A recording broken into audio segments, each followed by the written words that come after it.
castelo forte é o nosso Deus. Vamos, meus irmãos, abrir a palavra do nosso Deus no texto da primeira epístola de João, capítulo 3. Nós daremos continuidade à exposição que iniciamos pela manhã, enfatizando mais uma vez o aspecto da adoção que nós recebemos da parte de Deus por meio de Jesus Cristo, o nosso Senhor.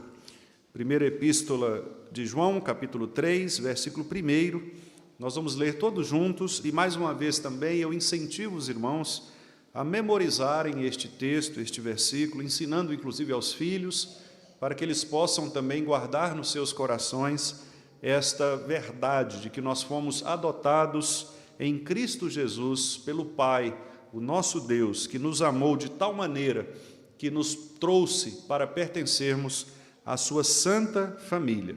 Vamos ler juntos? Vede que grande amor nos tem concedido o Pai, a ponto de sermos chamados filhos de Deus, e de fato somos filhos de Deus.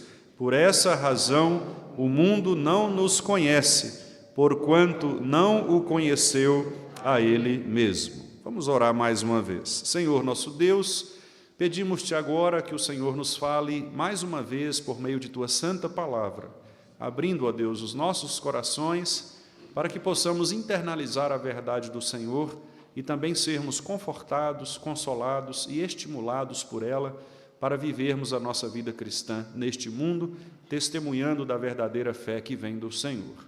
É o que nós te pedimos em nome de Jesus. Amém.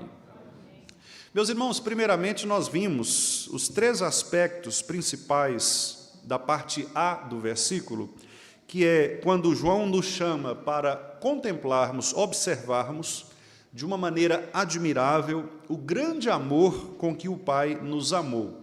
Nós destacamos o verbo ver, vede, o adjetivo grande, para designar a infinitude do amor de Deus. Destacamos também a escolha que João fez do termo Pai, para designar que o grande Deus Todo-Poderoso, Ele se faz Pai para todos nós, que são seus filhos, e destacamos também, finalmente, num primeiro momento, a expressão filhos de Deus. E com isso nós vimos o grande privilégio com que o Senhor nos agracia, que é exatamente sermos chamados filhos de Deus. Nós recebemos, portanto, um nome, um novo nome, pertencemos a uma família.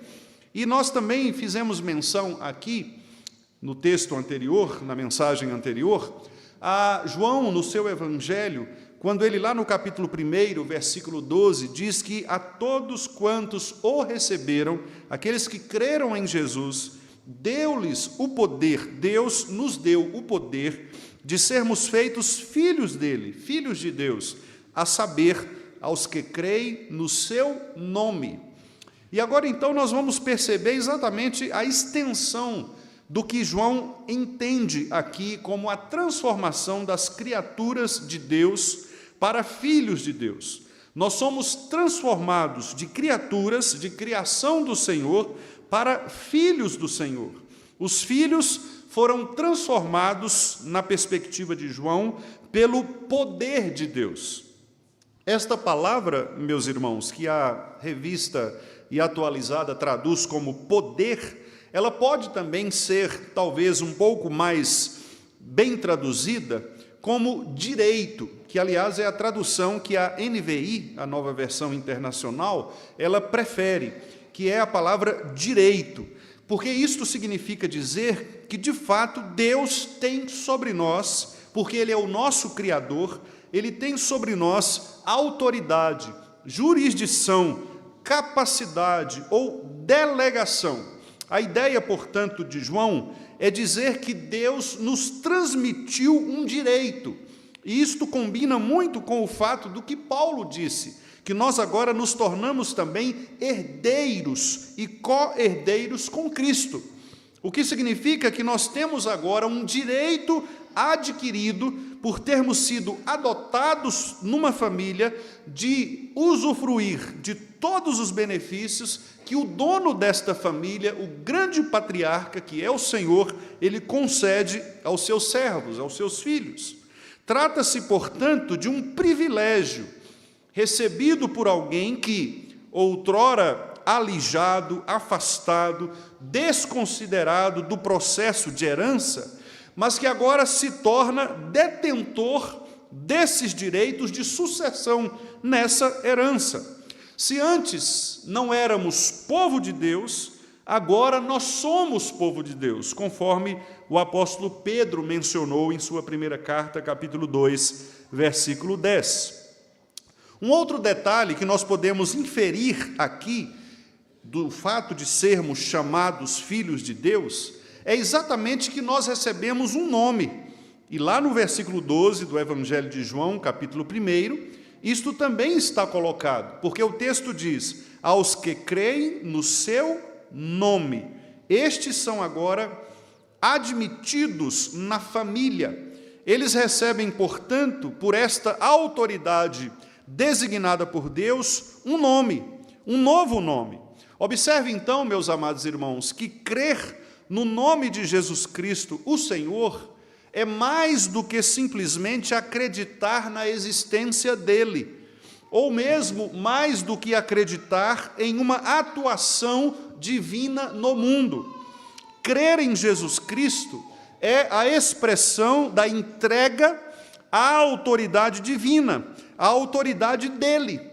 Ou seja, nós nos tornamos agora filhos de Deus, como eu disse anteriormente, santificados, colocados numa posição diferente, porque agora nós somos tirados de uma condição de miséria, de uma condição de escravidão, para sermos colocados noutro lugar. E é exatamente isto que significa tornar-se santo. Num primeiro momento, é sermos transplantados de um lugar para outro. Por isso o salmista, no Salmo 1, diz que o justo, ele é transplantado, ele é tirado de um lugar e plantado noutro lugar, naquele lugar que está próximo a um ribeiro de água, que faz florescer os seus frutos, para que no determinado tempo eles possam produzir. Por isso, os nascidos de Deus, aqueles que agora recebem este amor grandioso da parte do Pai, eles têm distinções muito significativas em relação aos outros seres, às outras criaturas. Repito, todos nós somos criaturas, todos nós somos criados por Deus, mas nem todos são filhos de Deus. Os filhos de Deus são aqueles que creem no nome de Jesus Cristo, o Senhor, e por isso são adotados nesta família, cujo pai é o Deus de Israel. E então os nascidos de Deus, nós podemos dizer que eles têm, de fato, 3 distinções importantíssimas em relação às demais criaturas. A primeira delas é que eles recebem a fé para crer no Filho de Deus, a verdadeira luz, como nós vimos no Evangelho de João aqui que lemos, esta luz que veio ao mundo para iluminar os corações daqueles que verdadeiramente crerão no Filho de Deus, crerão em Jesus Cristo, não apenas como existência, mas crerão na sua obra, a obra de salvação. E neste versículo que nós lemos aqui, há um trecho muito importante, que é exatamente o final, quando João diz que por essa razão o mundo não nos conhece, porque não conheceu a Ele mesmo. O mundo não conhece a Deus. E o que João quer dizer aqui é exatamente o fato de que para se conhecer a Deus é preciso, é fundamental que a fé seja dada no coração pelo Espírito Santo. Sem fé é impossível agradar a Deus, conforme o escritor aos Hebreus, porque a fé é a certeza das coisas que nós não vemos. O mundo não tem esta fé. O mundo tem apenas um tipo de fé que é uma crença genérica, como os próprios demônios têm, conforme Tiago nos disse. esta fé genérica da crença na existência de Deus, ela é uma crença ou uma fé que não salva. A fé que salva, a fé que nos faz tornar filhos de Deus, é esta fé distinta que nos faz crer no Filho de Deus como nosso único e verdadeiro Salvador, porque Ele e somente Ele é a verdadeira luz. Um outro aspecto importante, meus irmãos, uma outra distinção, é que somente os filhos de Deus, eles recebem a declaração de justiça, de que eles não mais são culpados dos crimes do pecado atribuídos a eles. Nós somos declarados justos. E é por isso que João, lá no capítulo 1, versículo 12 do seu evangelho, diz que agora nós somos feitos filhos de Deus, e por esta decisão divina, ele atribui a nós o título de justos. Justos não por causa dos nossos esforços ou méritos, mas por causa da obra de Jesus Cristo. É a obra de Jesus na cruz do Calvário que faz com que Deus agora, olhando para a obra do seu Filho, nos torne justos. Ele nos justifica. E a justificação é uma declaração judicial. É o juiz que declara o réu inocente. É exatamente um tribunal que é montado. Deus Pai é o juiz, Deus Filho é o nosso advogado, Satanás é o acusador. E o acusador, ele lança, então, todas as acusações contra nós. Mas, quando o juiz, ele requer do advogado a palavra de defesa, o advogado, então, apresenta o cumprimento do pagamento da dívida completa. E então o juiz, atestando a veracidade daquele testemunho, ele declara o réu inocente. Por causa daquela obra, daquele pagamento, daquela dívida que foi quitada completamente pelo nosso advogado em nosso favor. Então, quando nós somos agora recebidos como filhos por este Pai que nos ama sobremaneira, nós também recebemos o título de justos. Fomos justificados diante de Deus. Por isso, não há mais em nós, meus amados irmãos, nada que possa nos acusar diretamente a ponto de retirar de nós o privilégio de sermos filhos de Deus. Satanás, ele tentará nos acusar. Nossa consciência pecaminosa, algumas vezes, tentará nos acusar. Mas, conforme Paulo escreveu, não há nenhuma acusação mais sobre os filhos de Deus, exatamente pelo fato de que Cristo, morrendo por nós, ele fez com que o justo juiz nos declarasse justos diante dele. Por isso, além de termos recebido a fé para crer em Cristo, nós também recebemos, irmãos, a bênção, o benefício de termos os nossos pecados perdoados por Jesus Cristo, o Senhor, e assim recebermos o título de justos. E a terceira distinção é que também somente os filhos de Deus recebem o direito de se tornarem filhos de Deus. E eu insisto neste ponto, porque aqui nós percebemos que a filiação a Deus é, de fato, um ato da livre graça de Deus, conforme nós vimos no Catecismo Maior, pergunta 74. É um ato da livre graça de Deus em seu Filho Jesus Cristo e para Ele, pelo qual todos aqueles que são justificados, eles agora são recebidos entre os filhos de Deus. O que significa dizer que nós recebemos a fé para crer. Ao crermos, somos justificados, declarados justos, e uma vez justificados, nós somos adotados na família do Senhor e recebemos, por causa desta adoção, o direito a todos os benefícios da herança em Deus. Por isso, diz o Catecismo Maior, nós, além de sermos recebidos como filhos, temos o nome de Deus escrito em nós, recebemos o Espírito Santo de seu Filho, estamos sob os cuidados e as dispensações do Pai, obtemos todas as liberdades e privilégios dos filhos de Deus, somos feitos herdeiros de todas as promessas e co-herdeiros com Cristo em glória.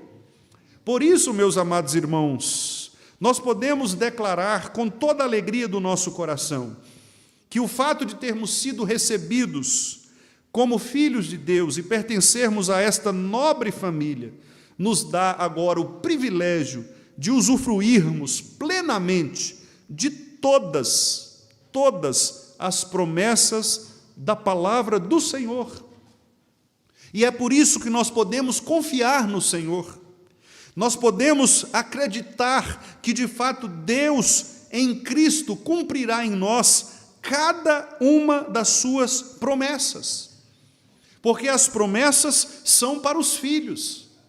E por isso é que nós devemos, então, agora retribuir ao Senhor a nossa obediência. Tudo o que nós fazemos agora é fruto de gratidão, não mais fruto de uma exigência de mérito, porque não há nada que nós possamos fazer do ponto de vista de mérito para que nós apresentemos a Deus justificativas de nossa salvação. Nós já estamos salvos em Cristo, já pertencemos à família, então agora, como bons filhos, nós devemos devolver ao Pai aquilo que nós recebemos dele por causa de Cristo Jesus. Portanto, o crente vive sempre num estado de graça, sempre num estado de gratidão, nunca mais submetido aos rigores legalistas. Nós não precisamos, portanto, obedecer para sermos salvos, nós obedecemos porque somos salvos. E isto faz toda a diferença. Porque enquanto as demais religiões, elas tentam exigir das pessoas que elas façam alguma coisa para serem salvas, que elas precisam fazer algo, a nossa religião, o cristianismo diz, você não precisa fazer nada para ser salvo, basta crer, e até mesmo o crer vem do Senhor, porque é Ele quem planta a fé no seu coração, para que você possa crer no sacrifício de Cristo, e assim você recebe de graça, gratuitamente, como diz Paulo, a salvação e o pertencimento a esta família. Então nós vivemos numa vida de gratidão completa e de uma contínua devoção ao Senhor. Tudo o que nós fazemos, meus irmãos, deve ser com alegria, porque nós não somos mais obrigados a fazer. Nós o fazemos agora por gratidão, por reconhecimento de quem o Pai é para nós. E por isso, como eu destaquei anteriormente, João prefere utilizar o termo Pai, exatamente para designar que este Deus, que muitos podem considerar como um Deus perverso, um Deus que castiga, um Deus que manda para o inferno, ele é para os seus filhos um Pai. Obviamente, Deus mandará para o inferno aqueles que são ímpios, aqueles que rejeitam o seu nome, aqueles que não creem em Jesus Cristo, mas quanto aos filhos, Ele os recebe como filhos, porque Ele é um grande Pai que nos amou acima de todas as coisas e deu o seu próprio Filho em nosso favor. Por isso, meus queridos irmãos, este ato da livre graça de Deus, ele define para nós verdades preciosíssimas. E eu quero então destacar brevemente aqui algumas implicações que esta doutrina traz também nas demais porções das Escrituras. Nós podemos dizer, por exemplo, em primeiro lugar, que todos aqueles que são justificados são recebidos entre os filhos. Ser justificado, como eu disse, é receber a declaração de Deus, o justo juiz, de que não há mais culpa na acusação feita. Na primeira carta de João, aqui no capítulo 2, se os irmãos estiverem com a Bíblia aberta, podem ler no versículo anterior, o versículo 29, o que fecha o capítulo 2. João diz assim: se sabeis que ele é justo, reconhecei também que todo aquele que pratica a justiça é nascido dele. O que João quer dizer aqui é que aquele que pratica a justiça é exatamente aquele que recebeu de Cristo a justificação.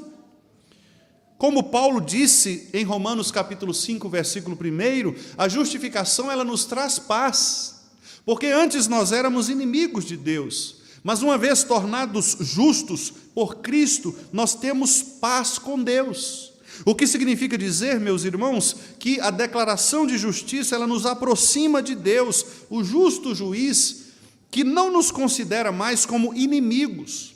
Em Cristo nós fomos trazidos de volta à comunhão com o Pai. Se nós tínhamos sido expulsos da presença dele no Éden, em Adão, agora no segundo Adão, que é Cristo, nós somos reaproximados com o Pai.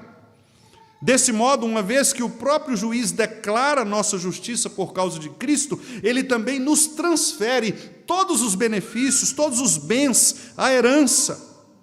E este é um privilégio maravilhoso que todos nós devemos experimentar. Experimentar. Um outro aspecto aqui importante é que aqueles que creem em Cristo, que são amados pelo Pai, que são chamados filhos de Deus, eles têm o nome de Deus escrito neles. Ou seja, significa que nós somos agora selados com uma marca especial e totalmente distinta. Ter o nome de Deus impresso em nós, meus irmãos, revela pertencimento e autoridade. Os irmãos sabem por experiência que quando alguém é identificado, quando, por exemplo, nós vamos fazer um inventário patrimonial, as empresas, as instituições colocam aquelas etiquetas, aquelas plaquinhas numeradas, para identificar o quê? O pertencimento, a autoridade sobre. Quando as pessoas se casam, elas também fazem este contrato civil e elas colocam o nome do outro, para representar este pertencimento. Quando nós temos filhos, os filhos recebem os nossos sobrenomes para mencionar este pertencimento, esta relação de autoridade. E Pedro, no capítulo 2, versículo 9 da sua primeira carta, diz que nós pertencemos a um povo exclusivo. Porque Pedro diz que agora nós somos feitos nação santa, povo de propriedade exclusiva de Deus. Ou seja, nós não somos mais estrangeiros, não somos mais sem Deus no mundo. Pelo contrário, nós pertencemos a uma família. Nós pertencemos à família de Abraão, aqueles que receberam em Abraão o título de pertencermos à grande nação, à família de Israel. Esta família que é governada por Cristo Jesus e que tem como Pai o nosso Senhor. Portanto, nós temos o nome de Deus gravado em nós. E os irmãos sabem, obviamente, as implicações que isto representa. Porque agora, tendo o nome de Deus, nós devemos honrar a família. Nós devemos honrar este nome. E, portanto, o terceiro mandamento nos diz: não tomem o nome do Senhor teu Deus em vão. Exatamente para designar que aqueles que pertencem a Ele devem também dignificá-lo e jamais desonrá-lo por meio de práticas que sejam contrárias a esta família. Mas uma terceira bênção é que nós também recebemos o Espírito Santo de Cristo. Ter o Espírito Santo de Cristo, meus irmãos, é ter a unção para discernir espiritualmente todas as coisas. Aqui, na primeira carta, é um contexto no qual João apresenta uma influência muito poderosa de falsos mestres, e João insiste com aqueles irmãos que o fato de eles enfrentarem estes falsos mestres deveria trazer para eles a preocupação de possuírem eles, os crentes, um tipo de unção espiritual para que eles pudessem identificar a falsidade daquilo que é verdadeiro. Olhem os versículos anteriores, capítulo 2, versículo 27, por exemplo. João diz assim: quanto a vós outros, a unção que dele recebestes permanece em vós, e não tendes necessidade de que alguém vos ensine. O que ele está dizendo aqui é que eles não precisariam confiar no ensino de falsos mestres, porque eles já tinham o ensino próprio, trazido pela revelação de Jesus Cristo por meio dos apóstolos. E ele continua dizendo: mas como a sua unção vos ensina a respeito de todas as coisas, e é verdadeira e não é falsa, permanecei nele, ou seja, em Cristo, como também ela, a unção, vos ensinou. Então os crentes, eles recebem o Espírito Santo de Cristo para não serem iludidos por outra palavra que não seja a palavra de Cristo. Os filhos de Deus, eles são capacitados, meus irmãos, para lutarem contra as falsificações do Evangelho. Eles são capacitados para não se renderem às propostas dos anticristos das suas épocas. Eles não se apegam a doutrinas falsas e estranhas. Lembre-se, o justo, ele não se detém no caminho dos pecadores, ele não se assenta na roda tortuosa dos escarnecedores, ele não acompanha o raciocínio falaz, enganoso, pernicioso dos falsos mestres. Pelo contrário, o Filho de Deus recebe de Cristo esta unção poderosa, este discernimento do Espírito Santo, e esta é uma boa definição de unção. Muitos, infelizmente, interpretam unção como sendo algo espetacular, muitas vezes manifestada num tipo de dom específico, mas não é isto que a palavra de Deus apresenta como unção. A palavra unção, ela representa exatamente esta capacidade que o Espírito Santo concede àqueles que são filhos de Deus para discernirem a verdade da palavra da falsidade. Portanto, são ungidos todos aqueles que são filhos de Deus. E por isso a interpretação que muitas vezes erradamente alguns fazem, quando o profeta lá atrás disse que não se deveria tocar no ungido de Deus, e alguns acham ali que é falar mal do pastor, que as pessoas não podem falar mal do pastor, não tem nada a ver com isso. O ungido de Deus são todos aqueles que são filhos de Deus. Portanto, não é só falar mal do pastor, é falar mal de qualquer filho de Deus, de qualquer crente, porque todos nós somos ungidos do Senhor, todos nós. Não há um poder especial no pastor, não há um poder especial de ofício. Eu sou tão pecador quanto os irmãos são. Todos nós somos pecadores, todos nós dependemos da graça do Senhor, todos nós somos absolutamente tentados, todos nós somos passíveis de erros, de quedas, e por isso todos nós devemos vigiar. Não há nenhuma especificidade, nenhum privilégio por alguém ser pastor ou não ser pastor. Porque a unção não está nisto, não está na função. A unção está no discernimento que eu recebo, que os irmãos recebem, que todos nós recebemos, porque somos filhos de Deus. Você é ungido de Deus, porque você creu em Jesus Cristo, o Senhor. Você foi justificado pelo santo juiz, que é o Pai, e você foi adotado nesta sagrada família, que é a família de Cristo. Este é um privilégio grandioso, meus amados irmãos. Os filhos de Deus têm o Espírito Santo do Pai e do Filho. Os filhos de Deus, diz Paulo, têm a mente de Cristo. E, finalmente, queridos irmãos, todos os filhos de Deus são cuidados pelo Pai, pelas dispensações do Pai. Quem de nós aqui, meus amados irmãos, não sabe o que significa correr para os braços de alguém, de um pai, de uma mãe, de alguém que nos recebe num momento de aflição? Todos nós, na nossa experiência de vida, já passamos em algum momento por uma situação em que dependíamos do acolhimento de pessoas. E nós aqui estamos agora diante de um acolhimento absolutamente distinto de qualquer outro acolhimento. Por isso o salmista pôde dizer: se o meu pai e a minha mãe me desampararem, tu me receberás, tu me consolarás. O Senhor está pronto. Por isso o salmista pôde dizer: o Senhor é o meu pai, é o meu pastor, e eu sei que no Senhor eu tenho a plenitude da alegria. Porque o Pai agora, Ele dispensa para os seus filhos o cuidado. Porque o nosso Pai, dizem as Escrituras, Ele é amoroso, Ele é bondoso, Ele é justo, Ele é santo, Ele é misericordioso. O justo juiz carregou todas as nossas culpas no seu Filho, perfeito, para nos fazer perfeitos diante dEle, sem culpas. O Pai bondoso nos concede a liberdade, meus amados irmãos, de entrarmos em sua casa, de desfrutarmos de todos os benefícios paternais, a proteção, o aconselhamento, o sustento. Ele é o nosso pastor, nada nos faltará. O salmista diz também que Ele é quem nos protege de cair.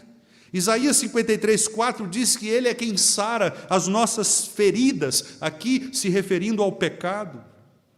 Ele foi morto por causa dos nossos pecados, Isaías 53:5. Foi Ele quem nos reuniu como sua família, Isaías 53:6. Isaías diz também que Ele foi humilhado por nossa causa. Ele foi jogado numa sepultura sem ter culpa alguma, condenado injustamente, massacrado, tornou-se doente por nossa causa. Entretanto, tudo isso porque Deus o Pai quis nos fazer seus filhos. Por isso Isaías 53:10 diz: ao Senhor agradou moê-lo. Isto não quer dizer que Deus tenha sido um pai maldoso, que teve prazer no sofrimento do seu filho, mas isso quer dizer que Deus foi um pai misericordioso e que amou tanto os seus demais filhos, que deu o único filho que era perfeito para morrer por estes outros, imperfeitos e que dependiam deste filho perfeito. E por isso ao Senhor agradou fazer Cristo sofrer na cruz em nosso lugar. Os filhos, portanto, meus irmãos, são protegidos pelo Pai. Por isso nós obtemos todos os privilégios, todas as liberdades. E eu disse aqui na mensagem pela manhã, e repito, que nós precisamos, meus amados irmãos, diante desta doutrina, sermos incitados a verdadeiramente declararmos toda a nossa devoção ao Senhor, amar ao Senhor de todo o coração, porque nós não temos nada para oferecer a Ele de nós mesmos. Tudo que nós temos é fruto deste amor grandioso, o grande amor que Deus nos amou em Cristo, a ponto de sermos chamados filhos de Deus. O teólogo François Turretini afirmou o seguinte em relação a esta liberdade da adoção. Ele disse: desta adoção emana a liberdade cristã, a qual não é uma imunidade de todas as leis, nem uma licença para vivermos segundo o nosso prazer e nos entregarmos às luxúrias da carne, como professam os libertinos, confundindo liberdade com licenciosidade. Não é uma isenção da obrigação civil, de submissão dos tributos, jurisdição dos magistrados, como vários anabatistas afirmam e que os clérigos romanistas reivindicam para si, mas é a alforria espiritual obtida para nós pelo sangue de Cristo, pela qual da escravidão espiritual da lei, do pecado, do mundo e de Satanás, por cujas cadeias vivéramos presos, somos agora trazidos à liberdade dos filhos de Deus. E aqui ele menciona vários textos, João 8:32, Romanos 6:15, 8:16, Gálatas 3:13, Hebreus e outros textos, e ele completa: por meio do qual, ou seja, esta liberdade de sermos filhos, sendo agora chamados à comunhão com Deus como nosso Pai e com Cristo como nosso irmão, nós obtemos o domínio sobre as criaturas e somos herdeiros do reino do céu. Meus irmãos, se somos herdeiros do reino dos céus, não há porquê nós prendermos os nossos corações neste mundo. Não há porquê nós vivermos presos àquilo que nos escraviza. Não há porquê nós instituirmos ídolos em nossos corações, mas pelo contrário, se somos livres em Cristo, se somos herdeiros, se recebemos a herança de sermos feitos filhos de Deus, de sermos chamados filhos de Deus, nós devemos gozar, experimentar aqui e agora todos os benefícios que Deus nos dá. Nós não precisamos aguardar a volta de Jesus Cristo, porque agora nós já começamos a usufruir destas bênçãos maravilhosas. E por isso nós muitas vezes somos, de certa maneira, não conseguimos perceber com tanta clareza o quanto nós desprezamos os benefícios que nós já temos neste mundo. Eu tenho citado aqui em alguns momentos C.S. Lewis, quando ele disse que muitas vezes nós preferimos ficar na periferia, quando há um banquete no centro preparado para nós, mas nós, por opção de fixarmos o nosso olhar neste mundo, às vezes ficamos na lateral, na periferia, e não adentramos naquele banquete maravilhoso que Deus nos dá. Por isso eu quero encerrar aqui, exatamente trazendo esta aplicação aos irmãos. Nós precisamos entender que a bênção do Senhor, ela está preparada para nós já neste mundo, agora. Nós somos filhos. Não somos daqueles que pensam que a prosperidade é apenas material, mas nós devemos pensar que a prosperidade, ela é também material e espiritual, porque nós somos filhos de Deus, recebemos a herança. E Deus quer que nós usufruamos de todas as coisas que Ele nos dá com gratidão nos nossos corações. E eu quero então encerrar aqui com a citação do teólogo Herman Bavinck, em que ele diz o seguinte: as bênçãos das quais o abençoado participa não são somente de natureza espiritual, mas também de natureza material e física. É um erro, juntamente com os povos pagãos, transformar o material no principal elemento da bem-aventurança futura. Também é erro considerar o físico indiferente e excluí-lo do estado de bem-aventurança. A Escritura consistentemente mantém o estreito encadeamento lógico entre o espiritual e o natural, visto que o mundo consiste de céu e terra, e os seres humanos consistem de corpo e alma. Assim também a santidade e a glória, a virtude, a felicidade, o mundo moral, o mundo natural devem finalmente ser harmoniosamente unidos. Os bem-aventurados filhos de Deus, portanto, não são libertados apenas do pecado, da ignorância e do erro, mas também da enfermidade, da dor, do medo, da fome, da sede, do frio, do calor e de toda fraqueza, desonra e corrupção deste mundo. Que bênção maravilhosa, meus irmãos! De fato, nós somos filhos de Deus, somos chamados filhos de Deus. E eu quero então que os irmãos e todos nós saiamos aqui desta noite com esta convicção no nosso coração, de que os filhos de Deus são muito especiais, porque a nós são dadas todas as sortes de bênçãos espirituais nas regiões celestiais em Cristo, conforme Paulo escreveu em Efésios 1:3.